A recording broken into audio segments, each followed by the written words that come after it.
Olá, pessoal. Hoje, antes que eu esqueça, antes de mais nada, vou fazer aquele clichêzinho, né, de todo vídeo e tal, que vocês se inscrevam no canal, que vocês curtam, compartilhem, comentem, porque isso faz com que o YouTube faça com que eu seja divulgada para outras pessoas, que eu apareça, pessoas que pesquisem, por exemplo. Enfim, o livro que eu compartilho com vocês hoje é esse aqui, 100 Desafios Feministas para reconhecer sua própria força, da Mayanara Fanucchi. Não sei se é assim que se pronuncia o nome dela, ela é brasileira, jornalista, enfim, trabalha nessa área de comunicação. E ela tem um Instagram chamado @empodere duas mulheres. E lá ela teve essa ideia de criar esse projeto de empoderamento de mulheres, em que você teria que empoderar duas mulheres e assim ia se multiplicando, né, essa ideia de empoderamento de mulheres. E a cada dia, durante 100 dias, ela botava uma frase e falava um pouquinho sobre ela, post, para empoderar mulheres e fazer com que a gente se entenda, né? Mais um pouco. Eu achei essa ideia super legal. No começo, ela fala sobre como essa ideia chegou até ela, o que fez com que ela fizesse isso e tal, porque ela já foi uma mulher que sofreu muito em relação às coisas do machismo, né? Isso é super comum para as mulheres neste país. Ela começa também já dando essa ideia de que a gente precisa se conhecer, se autoconhecer para que a gente tenha liberdade. E o feminismo é isso, sabe? É liberdade para as mulheres.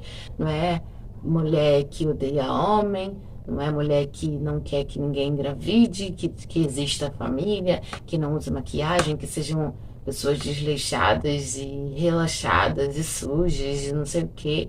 Nada disso. O feminismo está aqui para dizer para as mulheres que elas podem fazer o que elas quiserem, que elas podem ser quem elas quiserem, usando maquiagem ou não, sendo casada com um homem ou não, com mulher ou não, ter um relacionamento aberto ou não. Então, a questão é a mulher ser dona da sua vida e decidir o que ela quer. Eu vou apresentar algumas dessas frases, né, que me tocaram mais no começo. Eu achei bem cansativo. Esse livro aqui é muito autoajuda, mas é autoajuda num assunto que eu curto. Não foi tão pesado para ler, mas no começo eu achei muita coisa. Eu tenho dificuldade de permanecer em leituras ou em coisas que são clichês para mim, ou que eu já tenho aquele conhecimento, ou que eu já ouvi falar muito sobre aquilo, fica cansativo para mim. No começo eu achei bem assim. Mas, ó, como vocês podem ver, eu destaquei bastante coisa pra gente comentar aqui. Eu vou apresentar algumas dessas frases que ela fala que eu acho imprescindível, que eu acho essencial, extremamente necessário para todas as mulheres do mundo saberem. Informação para que as mulheres consigam ter liberdade, consigam ser felizes consigo mesmas, limitando o que ela aguenta, o que ela não aguenta, o que ela quer, o que ela não quer, que ela seja dona de si, né? Eu já destaco uma frase a frase 3, né? Conheça-se bem o suficiente para saber seus limites e quais devem ser cruzados ou não. Essa questão do autoconhecimento, né? E aí ela lança assim várias questões, eu achei bem interessante para fazer a pessoa que está lendo refletir realmente, sabe? Quem é você verdadeiramente? O que você quer? O que você gosta? Como você se comportaria se pudesse fazer escolhas com base naquilo que faz feliz e não no que foi imposto como conceitos de felicidade? Viver uma vida inteira sem se conhecer é como estar trancada num quarto escuro onde não se pode enxergar nada além da sensação de medo e escuridão. Se você não se conhece, provavelmente está vivendo no piloto automático, mesmo achando que tem o controle da direção, apenas se deixando levar por escolhas e sonhos que não são seus a fim de agradar pessoas e não a si mesma.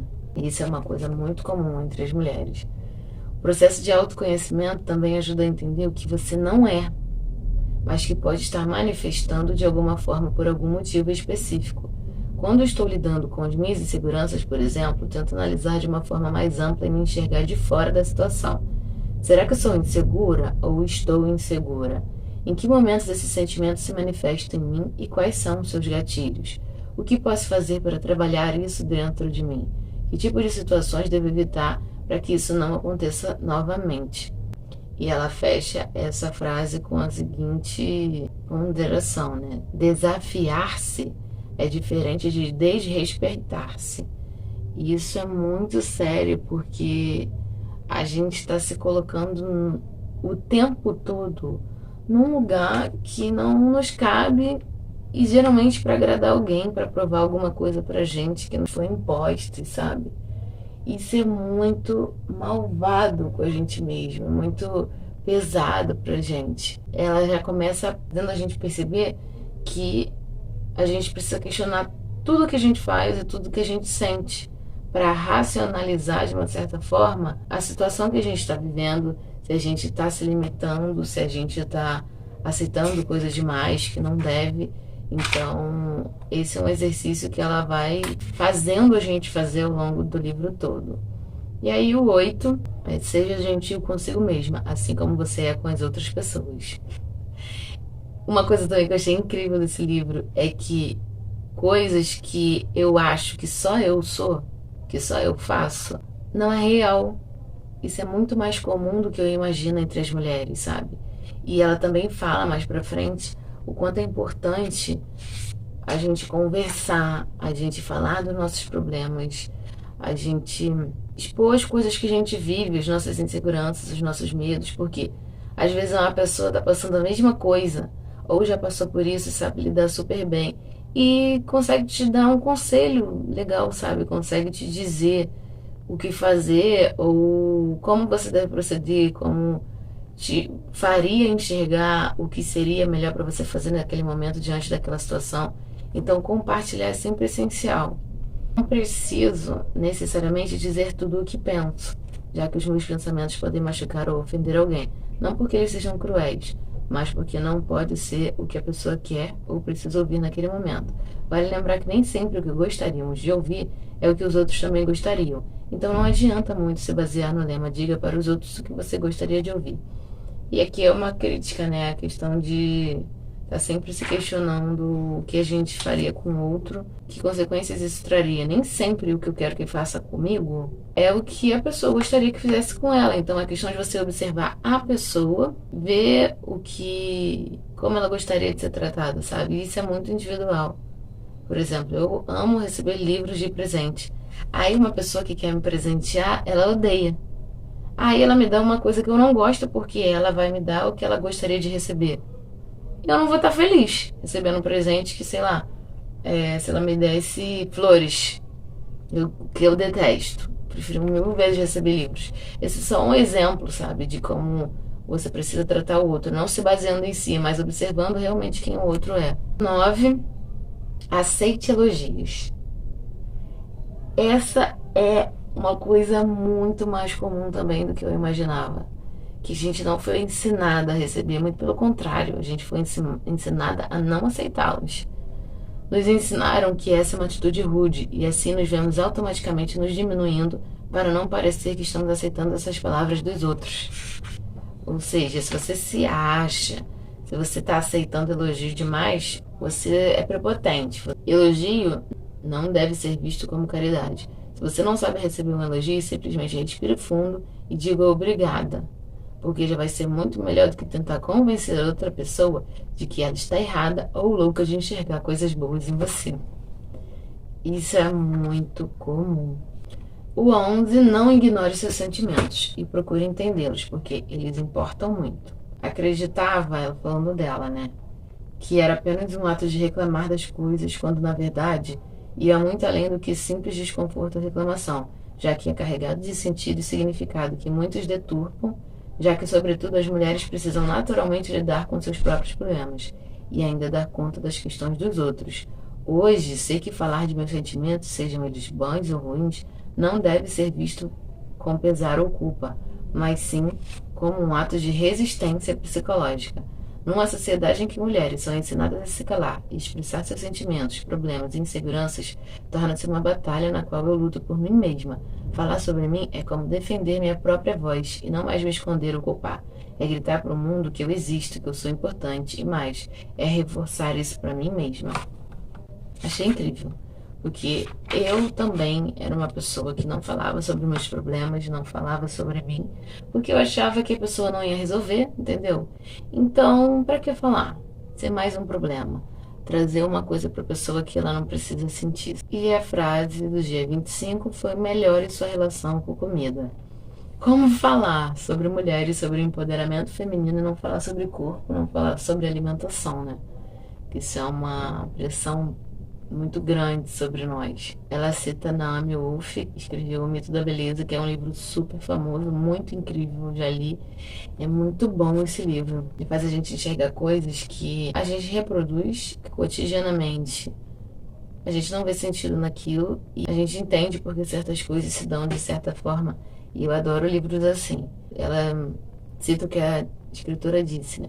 Uma cultura obcecada por magreza feminina não é obcecada pela beleza da mulher, mas sim pela obediência feminina. A dieta é um sedativo político mais potente na história da mulher.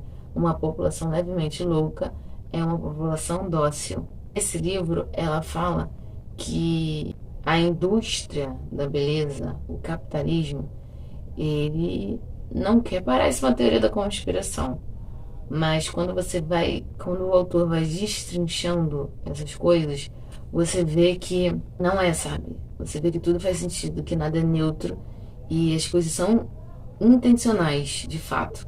Ela fala que essa indústria, esse capitalismo, eles vão impondo essas opressões sobre beleza, sobre corpo, sobre autoestima para a mulher, para que ela perca o seu tempo, a sua energia nisso e para que ela consuma cada vez mais, né? E não em se empoderar, em ser livre, em ser dona de si, em lutar pelos seus direitos, porque obviamente isso é prejudicar quem está no poder, porque se eu me empodero, se eu conheço os meus direitos, se eu luto por isso, se eu faço greve, eu estou prejudicando quem é dono do poder. Então, não é interessante uma forma de fazer com que essas mulheres não se emancipem é criando essas imposições de beleza e sobre o corpo, dieta e tudo mais. Deixar de investir tempo e energia em coisas que seriam produtivas para focar em paranoias nada construtivas a respeito de seu corpo, foi o que eu falei, né? É alimentar um ódio extremamente nocivo contra si própria. Deixar de comer é submeter seu organismo a um nível de estresse desnecessário que vai afetar não apenas suas funções biológicas, mas principalmente seu psicológico. A frase do dia 26 foi: não é consentimento se você diz sim só por medo de dizer não. Para agradá-los, mesmo quando elas não estavam com vontade, apesar de saberem racionalmente que não queriam fazer aquilo. Emocionalmente sentiam uma pressão pessoal que as fazia ir contra o que elas queriam naquela situação por medo e insegurança. Insegurança porque, segundo ditos populares, se o homem não tiver o que quer dentro de casa, vai buscar fora dela. Na sociedade, mulheres são feitas para agradar os homens e devem estar sempre prontas para tal. Então, será que apenas o consentimento de dizer sim basta nessa situação? Tem todo um contexto, é a mesma questão da mulher Que a mulher se aceita, se submete a viver num relacionamento abusivo. Ela gosta de apanhar, ela gosta de ser maltratada. Ela escolhe estar ali, ela defende o marido que faz tudo isso, então ela não está se importando, isso não é uma coisa tão ruim para ela. No fundo é, porque ninguém gosta de ser violentado, só que existem outras questões que faz a pessoa dizer aquele sim, sabe? Gostar de certas coisas e ver aquilo como uma coisa aceitável. Tem todo um contexto. No livro do Silvio Almeida, foi uma coisa que me marcou muito, né? O racismo, ele molda o seu subconsciente. E essas violações, essas violências, como o machismo, a homofobia, e todas essas outras que violam pessoas, é a mesma coisa, sabe? Isso molda o teu subconsciente, essas violências moldam o teu subconsciente. Então, conscientemente, você acha que aquilo ali está fazendo sentido para você e quem está te observando também. Mas existe o fato de que teu subconsciente está contaminado com essas coisas sendo tratadas como coisas normais e elas não são, e isso precisa ser pensado, né? A frase 27: você é incrível demais para sofrer por pessoas ou relações mais ou menos. Toda a história, essa aqui foi muito interessante. Toda essa história me faz parar para pensar Enquanto as mulheres hoje estão em relacionamentos exigindo muito menos de seus companheiros. E quando exigem, são taxadas de inseguras, chatas, loucas, frágeis. Nossa autoestima é sempre diminuída e, ao longo da vida, observamos as tentativas que a sociedade faz de limá-las. Somos ensinadas a nos contentar com migalhas e nem nos atrevemos a pedir mais, já que temos medo de ser exigentes demais. Quando recebemos uma fagulha de atenção, já nos sentimos especiais, como se tivéssemos conquistado algo que não fosse nossa por direito. Então, muitas mulheres acabam se anulando e não cobrando certas coisas porque elas vão ser vistas como chatas, como erradas, como culpadas, porque pessoas tóxicas fazem isso, jogam a culpa de si para o outro. E no final ela também fala isso, que muitas vezes a gente acaba fazendo isso. E as mulheres preferem ficar caladas porque não vão ter apoio, não vão ser respeitadas naquilo que vão dizer e a autoestima vai cada vez ficando mais baixa, né? A frase 32 eu também destaquei como uma coisa importante, que fala sobre rivalidade feminina e é uma coisa que o feminismo bate muito na tecla de se desconstruir, né? Que nós não somos inimigas umas das outras, nós somos rivais. E é isso que o capitalismo e essa indústria, beleza, o que o machismo prega, né? De que as mulheres são rivais, a mulher quer pegar o homem uma da outra, quer pegar a relação uma da outra, então tem sempre essa briga, porque mulheres unidas, né? Elas mudam o mundo, então isso não é rentável também, isso não é beneficiante para quem é dono de poder, que geralmente são homens, né? Que ocupam esses espaços. Ninguém quer perder seus privilégios. Aprenda a ver beleza e valor em si mesma, assim como você vê em tantas outras pessoas no mundo. Uma das muitas coisas positivas que o feminismo me trouxe foi passar a ver as mulheres à minha volta não como rivais que lutavam constantemente pela atenção e aprovação masculinas. Passada essa fase, baixei a guarda e comecei a ver quantas mulheres incríveis estavam perto de mim e como eu as admirava, até mesmo por motivos que podem ser considerados pequenos, mas que já eram suficientes para que eu tivesse orgulho delas e ficasse feliz por suas conquistas, por menores que pudessem parecer. Passei a enxergar tanta força e poder em mulheres, nas quais nunca antes tinha prestado atenção, que realmente mudei minha perspectiva em relação a amizades e me tornei muito mais aberta a relações com mulheres, o que me gerou frutos incríveis em diversos âmbitos da vida. Isso também aconteceu comigo, eu sou prova disso. Conviver mais com elas me ajudou muito no meu próprio processo de aceitação, além de ter me aproximado de problemas reais que me conectaram com a minha essência. Eu, de repente, via força, poder e beleza em todas as mulheres à minha volta, mas por algum motivo não conseguia fazer isso comigo mesma. Então, a partir dessa convivência e desse respeito por outras mulheres, ela passou a ter isso por ela mesma. E a frase do dia 43 foi: as opiniões e os julgamentos das pessoas não limitam nem determinam quem você é. Se você juntar a opinião dos outros, sem dúvida, encontrará definições que podem inclusive ser opostas. Uma pessoa que convive com você no trabalho pode te achar séria, ao mesmo tempo que seus amigos podem discordar totalmente dessa definição, já que enxergam outros lados seus que ultrapassam o comportamento de um ambiente profissional controlado, por exemplo. E aqui ela destaca essa questão, né, de que você não é só uma coisa o tempo todo, todos os dias, com todas as pessoas. Para cada pessoa, para cada grupo, para cada situação, a gente é alguém, a gente é uma pessoa diferente. Isso também faz com que a gente questione as opiniões dos outros a respeito de nós, porque é a gente quem decide o que a gente tem que ser, o que a gente precisa ser, o que a gente precisa melhorar. Óbvio, aí mais na frente ela fala, né, que as pessoas que convivem com a gente, que amam de verdade, que a gente entende que tem essa preocupação, que admira, que é sensato, né, tem uma opinião sobre nós, mas aí cabe o equilíbrio, né? Da gente entender o que realmente a gente precisa melhorar e o que é apenas imposição dos outros para nos limitar, para nos diminuir. E a frase do dia 49 foi: permita-se errar e tentar novamente, quantas vezes forem necessárias. Uma coisa que eu li e que me marcou muito no livro da Judith Butler é que a gente não é ensinado a lidar com erros, a gente não é ensinado a criar conflitos. O erro sempre é uma coisa inaceitável e a gente sempre é cobrado por isso. Só que os erros, eles são essenciais para nossa vida. Eles são essenciais. E faz parte, ninguém é perfeito, não tem como a gente viver buscando ser perfeito, porque isso é impossível, sabe? A gente tem que viver sabendo lidar com os nossos erros. Pensar, eu errei hoje, porque o erro ensina muito. Eu errei hoje, o que que eu errei, por que que foi ruim, eu não quero fazer de novo. E tá sempre refletindo, porque os erros fazem a gente evoluir, a gente ser melhor, a gente acertar mais.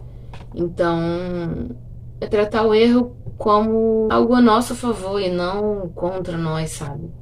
Não algo negativo. Quando acertamos, nem sempre nos propomos a aperfeiçoar uma situação ou atitude a partir do acerto.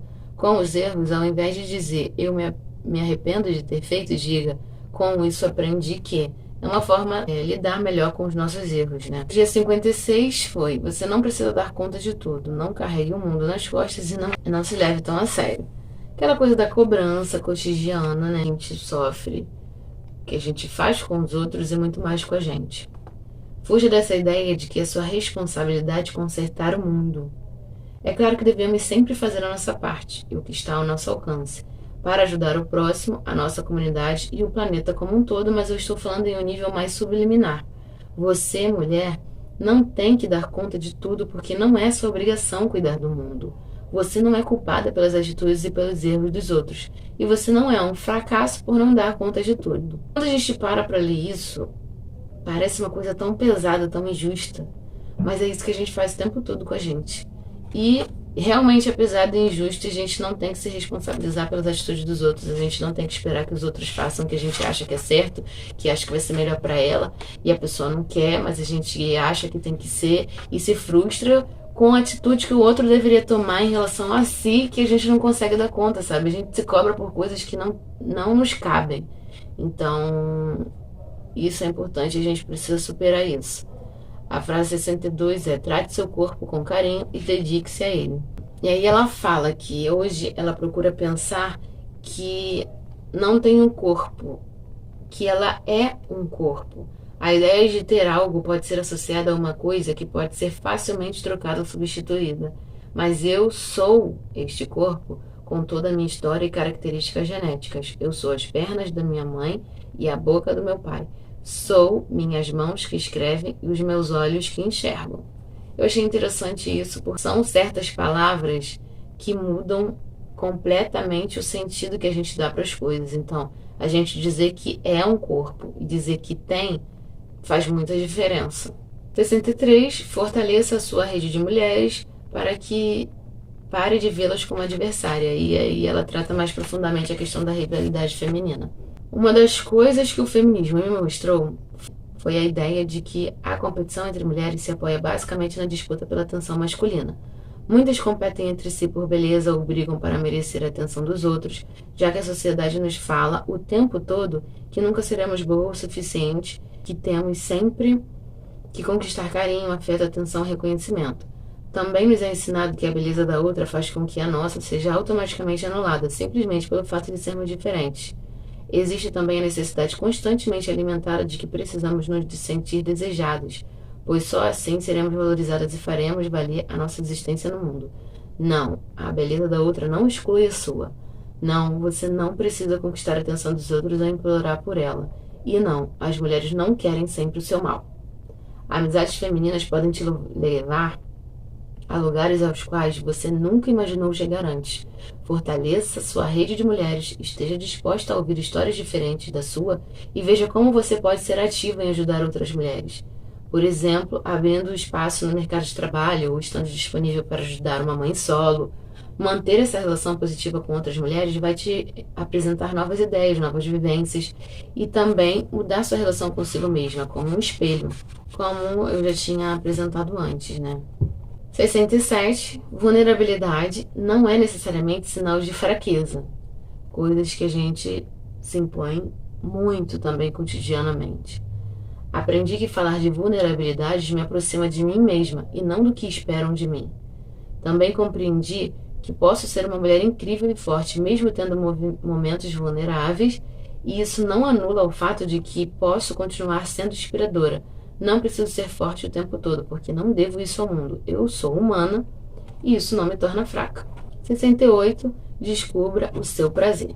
E aí eu adoro essas propostas feministas de falar sobre prazer, autoconhecimento feminino e, consequentemente, falar de relacionamentos, né? Porque a mulher não precisa estar em certos relacionamentos, viver certas experiências sexuais, porque ela sabe o que ela quer, ela sabe o que ela gosta, ela sabe o desejo que ela tem, o que dá prazer para ela. Então ela se submete ou não, sabe? Então isso é muito empoderador na minha concepção. Você já reparou que quase todos os xingamentos relacionados diretamente às mulheres estão ligados à sua vida sexual? Vadia, vagabunda, puta, todos colocam a mulher como promíscua e estabelecem uma depreciação em relação às suas escolhas sexuais que vão contra a ideia de ser pura e casta. Sabemos que a socialização de meninos e meninas é bem diferente nesse quesito. Meninos são estimulados a iniciar a vida sexual precocemente porque na sociedade machista eles são naturalmente merecedores de prazer sexual e devem aprender desde cedo a lidar com o ato em si, diferente do que as mulheres passam, né? Adolescentes são incentivados a se masturbar para que conheçam o próprio corpo. Já as meninas aprendem a se resguardar e a ter vergonha da própria intimidade. Nosso corpo acaba virando um monstro que deve ser escondido e temido. Nesse contexto, há uma grande valorização da virgindade feminina enquanto questão cultural, já que devemos nos guardar e nos manter puras. A masturbação feminina, então, é um tabu, até mesmo para mulheres adultas. Pare para pensar qual é a sensação que você tem quando considera pegar um espelho e descobrir como é seu clitóris ou sua vagina. Você já fez isso alguma vez na vida? Acredito que muitas mulheres não. E só o fato de pensar nisso já deixa a mulher com vergonha, já deixa a mulher travada. E isso tem toda uma influência formada no teu subconsciente de que você não tem que se conhecer, de que você não tem que se aceitar, de que o seu corpo é só para reprodução e para satisfazer o desejo do outro e não o seu. E isso tá tudo subconscientemente montado, sabe, na nossa cabeça, e a gente precisa pensar e reconstruir, né?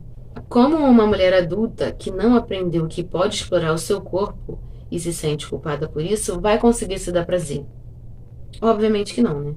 Como uma mulher que não aprendeu a se dar prazer vai conseguir se sentir à vontade suficiente para sentir prazer com outra pessoa?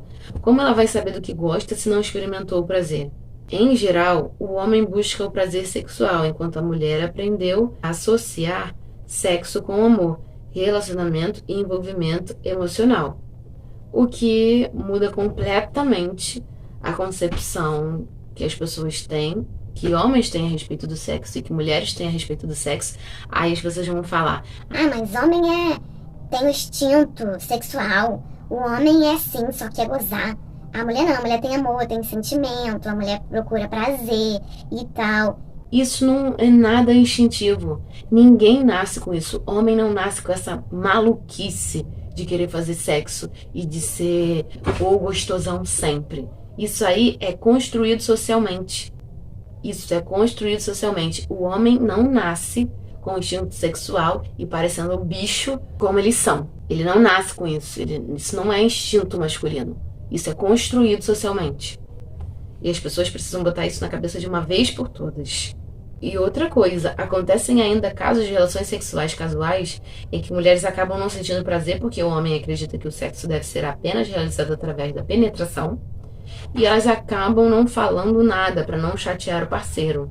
Isso é a coisa mais comum que existe no planeta Terra, sabe? Não é só aqui no Brasil. Isso, infelizmente, é triste para a mulher, porque isso tem muito no livro da Marcela, aquela que era do Big Brother, e eu já fiz uma resenha sobre ele no Instagram, que eu postava resenhas sobre ele. Esse livro é impressionante, ele é perfeito, é um guia real sobre sexualidade da mulher. Recomendo sempre ele, não canso de panfletar, de indicar, porque ele realmente é incrível, ele muda a vida das mulheres, e lá fala muito sobre isso, sobre essa questão da mulher se negar, se anular, porque ela foi ensinada a ser não desejante. Então, isso interfere muito. há outro lado que mostra o quanto a repressão da sexualidade e a falta de socialização das mulheres influenciam diretamente o nosso comportamento sexual. Foi o que eu falei, né? O cotidiano, assim como o cotidiano e as coisas que a gente vive, que a gente pensa, influencia no ato sexual, o ato sexual também reflete as nossas ações diárias. Também sabemos com frequência, mulheres se sentem culpadas ao dizer não aos homens, sejam em relacionamentos estáveis ou casuais, pois acham que elas devem isso de alguma forma a eles para que não fiquem chateados. É muito problemática e errada a ideia de que mulheres devem transar com o exclusivo objetivo de fazer com que homens se sintam bem, deixando de lado nosso próprio bem-estar e nossa vontade. É triste. Elas não se sentem seguras com a própria forma física e justificam que isso é um empecilho para atingirem o orgasmo, já que ficam preocupadas com o julgamento do parceiro em relação a seus corpos e a imperfeições que elas acreditam existir. Então, toda essa pressão social que a mulher tem é mais um motivo, e motivos que realmente impedem a mulher de ter prazer na hora da relação sexual. Ela fica pensando no corpo, se o corpo tá bom, se o corpo não tá, se o homem vai gostar, se não vai, se tá satisfazendo, se não tá. E ela não para pensar naquela relação ali, naquela situação como benéfica para ela, porque é tanta pressão que ela não consegue relaxar, né? A mulher brasileira tem mais desejo em ser desejada do que em exercer o próprio desejo. Às vezes, se ela não está com tanto tesão, é mais fácil fingir que gozou do que arriscar perder algo que considera mais importante do que gozar.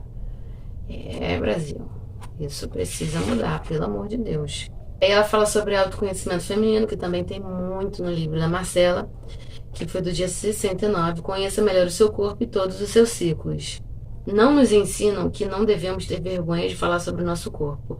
Você sabia que o clitóris é o único órgão cuja função exclusiva é dar prazer?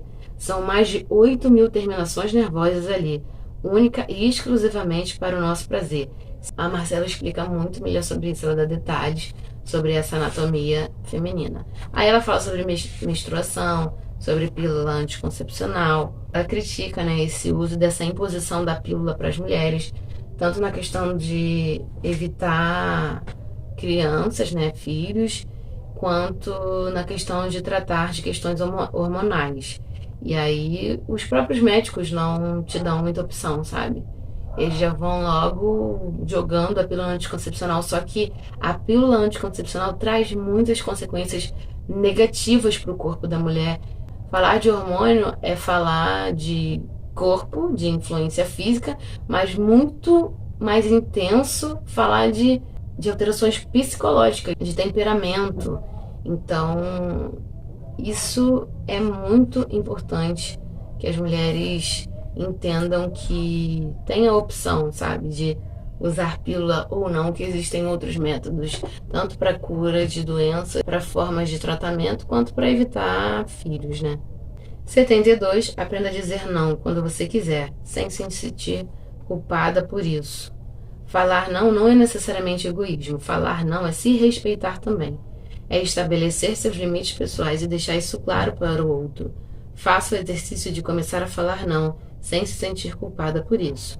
Também existe a questão de que fomos educadas a nunca dizer sim de cara, porque isso não nos faz parecer fáceis, mas também não podemos dizer não, porque devemos aceitar o que nos é imposto e obedecer em silêncio.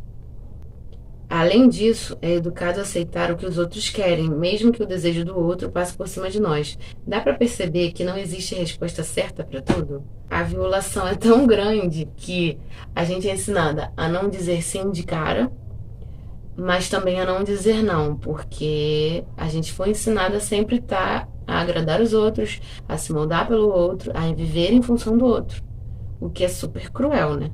E a 74, exercite falar sobre coisas com as quais você não está acostumada, mas que são importantes. Não somos estimulados a conhecer nem nosso próprio corpo, a construir nossa autoestima, que dirá exteriorizá-las para o mundo. A sociedade diz, seja você mesma, mas quando nos expomos e demandamos as coisas, elas nos empurram um não desse jeito, não. É violação o tempo todo, né? 75. Não se diminua para caber no espaço do outro. Seja você por inteiro. Uma vez ouvi uma frase que dizia que você deveria investir tempo e energia na sua própria carreira, porque ela não vai acordar um dia e dizer que vai embora, ou que cansou da sua relação. Eu achei isso aqui incrível. Para alguns é meio radical demais, só que eu acho bem interessante, porque assim, óbvio que você não vai focar só na sua carreira, porque a gente é feito de relações. Mas quando você vive em função de alguém e gira sua vida em torno de uma pessoa, nada faz sentido. E pessoas decepcionam, pessoas abandonam, pessoas fazem bem, mas também fazem mal. Então, quando o teu foco, quando a tua vida não gira em torno daquilo, é muito mais fácil você superar uma perda, uma tristeza ou coisa do tipo, sabe? E a frase 81 é: corte pessoas tóxicas da sua vida. Não aceite determinadas coisas só porque se tornou um hábito. Algumas pessoas tóxicas só querem saber do que podem tirar de você, sem dar nada em troca, seja no quesito emocional ou não. Outras apenas pensam nelas o tempo todo e acham que o mundo à sua volta é obrigado a cuidar delas de alguma maneira. Isso é muito tóxico e é muito comum. As pessoas são bem egoístas. É importante perceber se está havendo uma troca positiva em suas relações, de carinho, companheirismo, amizade, cumplicidade e o que mais for importante para você.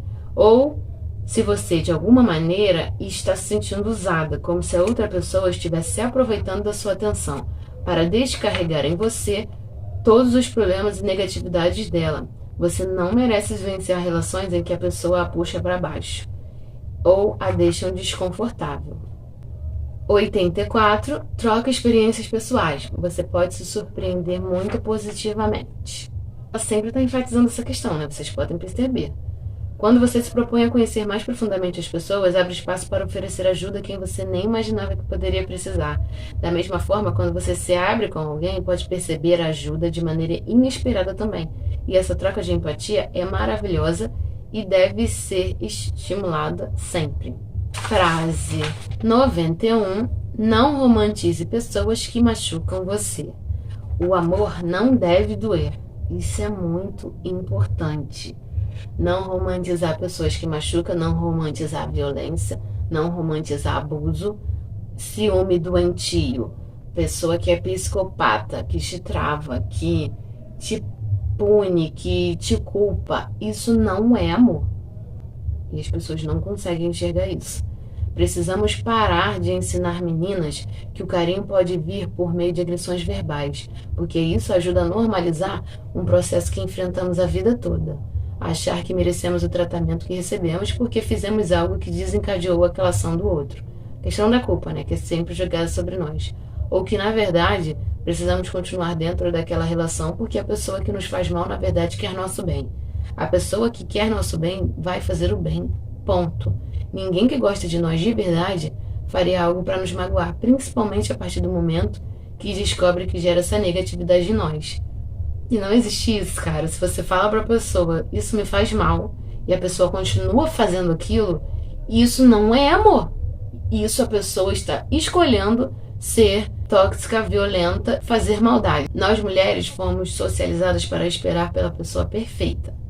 Teríamos o privilégio de ser escolhidas por ela. Quando alguém escolhe a gente, nossa, ai que sorte a minha e tal. Isso é muito comum. Quando encontramos esse alguém que diz que nos ama, temos a ideia de que devemos suportar tudo, tudo mesmo, inclusive violência, e de que seremos capazes de mudá-lo, porque com o amor tudo é possível. Muitas vezes também acreditamos não merecer nada melhor do que aquilo, pois nunca seremos boas o suficiente para encontrar alguém bacana. E aí, para manter esse relacionamento, acabamos fazendo o possível e impossível pelo outro, inclusive passando por cima de nossos valores e desejos apenas em busca da felicidade do parceiro. Existe coisa mais comum do que isso na vivência de mulheres, cara. Isso é muito bizarro. Aí ela fala sobre a síndrome de Estocolmo, que foi uma situação de assalto que aconteceu na cidade de Estocolmo, na Suécia, em que, igual na Casa de Papel, não sei se vocês já viram, que os bandidos, né, os assaltantes, acabam se tornando amigos das pessoas que estão lá como vítimas e elas acabam ficando a favor deles. Nessa situação da mulher, Quando vítimas desenvolvem sentimentos de empatia, tá explicando o que é síndrome, né? Que é quando vítimas desenvolvem sentimentos de empatia por seus agressores, mesmo depois de terem escapado do cativeiro, onde sua segurança física e mental estava em xeque. É como se a vítima, por um instinto de sobrevivência, tentasse se livrar de uma situação traumática, buscando a forma que menos lhe apresenta danos psicológicos e físicos para que sua integridade e sua vida não sejam ameaçadas, aliada a uma ideia de que não existe como sair ileso daquela situação, um medo implantado em sua mente pelo opressor. E aí ela dita alguns sinais dessa síndrome na prática, né? Para você observar se você tá com essa síndrome, né? Existe um vínculo entre a vítima e o abusador. A vítima nega as violências e ameaças, tentando racionalizar o sofrimento vivido. Há uma sensação de gratidão pelas pequenas gentilezas demonstradas pelo abusador em relação à vítima. A vítima tem dificuldade de deixar seu abusador, mesmo depois de ter sido libertada daquela situação. A vítima passa a ver o abusador como alguém que quer protegê-la e as pessoas de fora como amigos, polícia ou familiares são considerados os verdadeiros vilões. A vítima enxerga o mundo a partir da visão do abusador e tenta entrar na mente dele para entendê-lo melhor. Aquela questão de você se sensibilizar com a situação do abusador e isso ser mais um motivo para te prender àquela relação tóxica, né? A vítima tenta deixar o abusador feliz para que não sofra novas violências. A vítima acredita que merece aquele sofrimento de alguma forma. A vítima tem medo, a questão da culpa, né? De que o abusador volte a cometer uma nova violência, mesmo que ele tenha morrido ou esteja preso, e fica vivenciando esse medo repetidas vezes. Depois, ela fala e trata da questão de como entender que você está num relacionamento abusivo. E ela cita alguns indícios, né, que você pode estar vivendo uma relação abusiva aqui. Seu parceiro te isola do convívio com seus amigos e familiares ou já pediu para você excluir determinadas pessoas das suas redes sociais? Ele te coloca em situações constrangedoras na frente de seus amigos ou familiares? Seu parceiro te coloca contra seus amigos e familiares? Ele a faz se sentir incapaz de tomar decisões sozinha? Julga suas decisões e faz você se sentir culpada por elas? Já controlou a roupa que você usa ou a fez se sentir diminuída pela sua escolha? Já te impediu de falar com certas pessoas? Desincentiva e diminui suas relações, sonhos, objetivos e conquistas? Faz você acreditar que não é absolutamente nada nem ninguém sem ele? Que ele é a única pessoa no mundo que vai te amar e ninguém mais vai te querer? Usa de intimidação, pressão, ameaças ou chantagens para conseguir as coisas? Tenta te proibir de fazer coisas de que você gosta? Durante discussões, fala constantemente que você está errada, mesmo que você acredite que esteja brigando por um motivo válido. Usa do fato de estar alcoolizado ou drogado para te humilhar e dizer coisas que te magoam. Exerce punição sexual para que você faça as coisas que não quer ou ameaça terminar relacionamento por conta disso. Faz você se desculpar por coisas que você tinha certeza de que estavam certas. Ele costuma virar o jogo de fazer sentir culpada. Chantagem emocional. Ameaça colocar a própria vida em risco caso você termine o relacionamento ou faça algo com as ideias dele. Entra em contato várias vezes seguidas para se certificar de que você está no lugar que prometeu que estaria, só para ter certeza de que você não estava mentindo. Ele a faz se sentir inferior a ele, te chamando de burra, feia ou qualquer outra ofensa para que você acredite que ninguém merece uma pessoa como você. Faz você acreditar que tem que acatar tudo o que ele mandar, porque você é uma pessoa ruim e ninguém gosta de você. Tem vergonha de andar com você em público? Tem vergonha de te assumir perante as outras pessoas? Culpa você pela forma como ele mesmo se sente. Culpa você pela forma como ele age. Faz você se sentir como se fosse a sua última chance de ter um relacionamento com alguém, como se não tivesse para onde fugir. Depois de uma briga ou discussão, já te deixou em algum lugar para que você aprendesse a não retrucar e refletisse sobre o seu comportamento? Cara, o pior do que se faz com criança, mano. Quando ele faz algo de que você não gosta, chora para conquistar seu perdão, jurando que aquilo nunca mais vai acontecer e aí comete o mesmo erro de novo. Já te empurrou, foi grosseiro, te agrediu e ainda fez se sentir culpada por isso. Faz você deixar de ficar feliz por si mesma só porque ele não consegue a mesma coisa que você. Faz você se sentir culpada por estar feliz. É ciumento e possessivo e justifica esse comportamento dizendo que só faz isso porque te ama.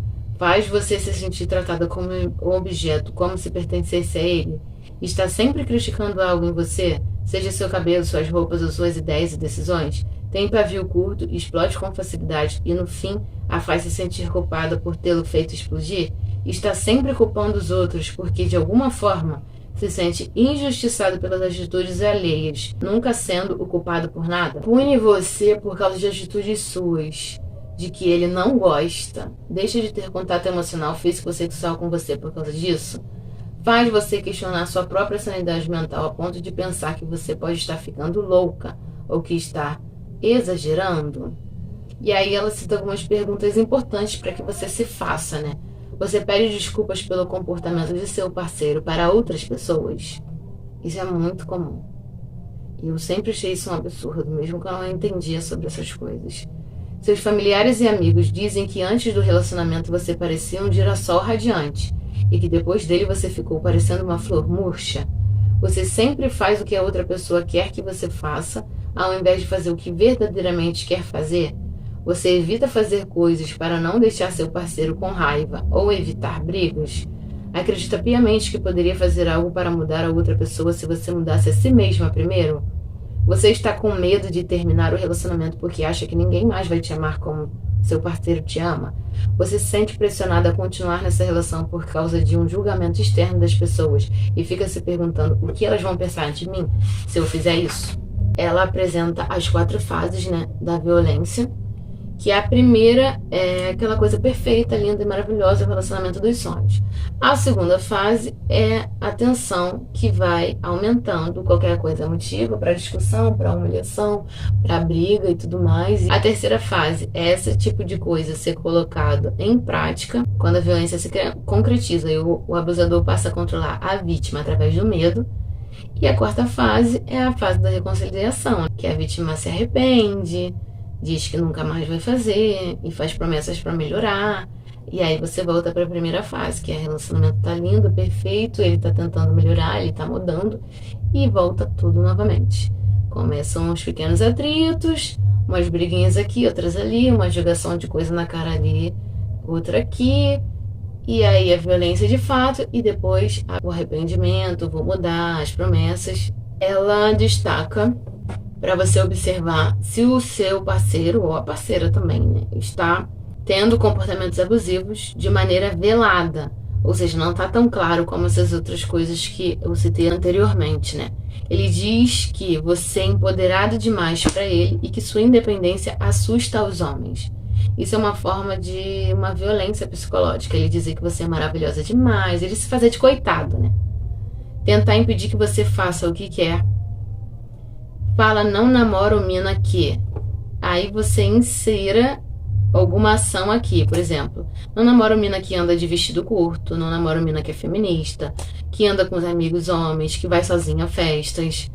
Se sente ofuscado pelo seu sucesso e não consegue ficar feliz quando você conquista as coisas.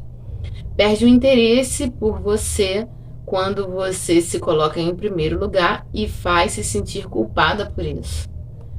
Faz você se sentir propositalmente culpada quando diz não a algo que ele pede. Fala que você é crítica demais e que você incomoda pelo fato de não aceitar tudo. Fala que mulher que estuda muito fica chata. Fala que você é chata e seletiva demais por querer parceiro que se iguale a você e ainda solta um você nem é tudo isso para ser assim. Não te incentiva a descobrir o melhor de si mesma. Te afasta de suas vontades e sonhos a ponto de você passar a viver uma vida que não queria viver. É muita bizarrice. E a 93 é: assuma sua responsabilidade pela sua vida e decida quem você quer ser. Você está destinada a ser quem quiser. Responsabilidade é conquistada, mesmo quando vem de nós para nós mesmas. Ser responsável por si é parar de dar desculpas e de enganar a si mesma como se sempre estivéssemos buscando fatores externos que nos impossibilitam de assumir essa responsabilidade. É aprender a admitir o real motivo pelo qual você está evitando ou adiando algo e não reclamar dos outros ou culpá-los por coisas que na verdade fazem parte de um processo seu, interno, de autossabotagem. E aquela questão que eu tinha falado no começo, né, de você reconhecer o que realmente é culpa sua, que você precisa mudar, que você precisa melhorar e o que não é. E você não aceitar qualquer coisa, qualquer imposição. Assim como saber reconhecer, sabe? Ter responsabilidade própria para reconhecer, ter hombridade para reconhecer e aceitar que você erra e que precisa melhorar. E a 94 é: imagina uma vida sem amarras e exercite a frase: o que eu faria se? Aí ela fala da questão do medo de impedir a gente de fazer muitas coisas, né? Quando preciso tomar alguma atitude, mas me vejo com medo e insegurança, penso: o que eu faria se não tivesse medo? As respostas são sempre as mais puras possíveis, porque é quando me afasto do medo e consigo me aproximar da minha real essência e das minhas intenções verdadeiras que elas aparecem. O que eu faria se não tivesse medo de mudar de carreira?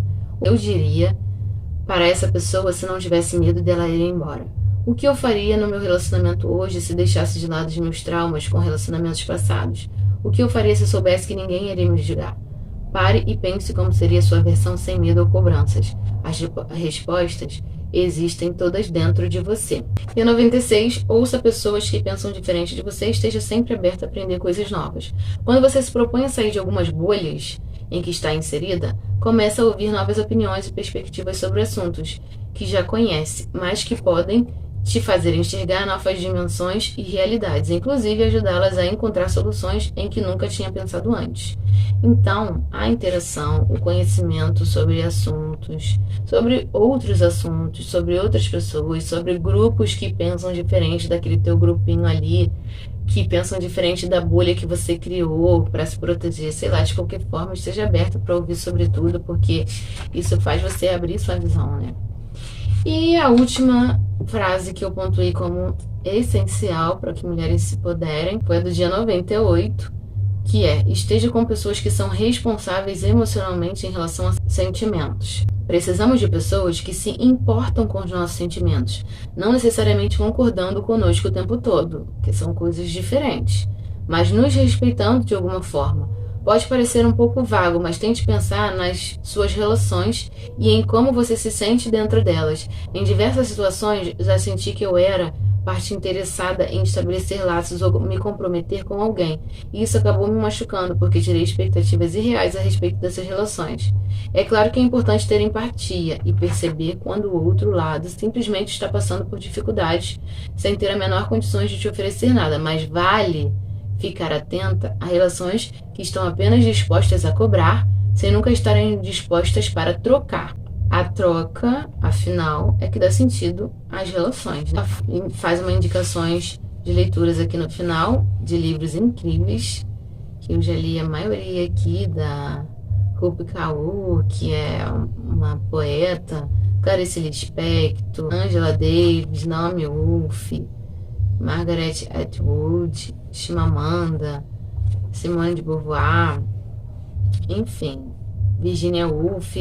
São mulheres incríveis que contribuem muito para o nosso empoderamento e para que a gente seja livre, para que a gente tenha liberdade, para que a gente seja dona do nosso próprio nariz, da nossa própria vida, e que a gente dê limite para as pessoas e determine até onde a gente aguenta, até onde a gente vai suportar e aceitar certas situações. Ser felizes, porque é para isso que o feminismo existe, para tornar as mulheres livres, felizes, emancipadas e donas da sua vida. É isso, gente. Comentem, conheciam. Super recomendo muito. Beijos.